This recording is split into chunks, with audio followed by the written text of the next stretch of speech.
एक जंगल था और उस जंगल में एक टूनी चिड़िया और एक बंटी कबूतर रहते थे। और दोनों एक दिन बात कर रहे थे कि टूनी तुम्हारा घर बन गया क्या।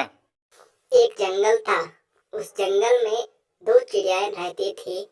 एक का नाम गौरी चिड़िया था, एक का नाम रानी चिड़िया था, और दोनों रहते थे। एक जंगल था, उस जंगल में बहुत सारे आम के पेड़ लगे हुए थे।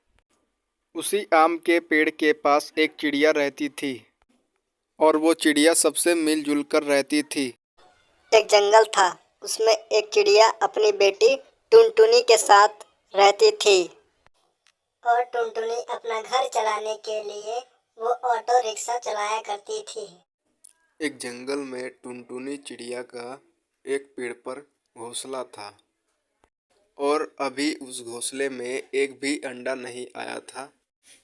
एक जंगल था, उस जंगल में एक टुनटुनी चिड़िया रहती थी जिसकी 10 बेटियां थी। एक जंगल में टुनटुनी चिड़िया अपने बेटी टुन्नी के साथ रहती थी और उसका पति काला कौवा।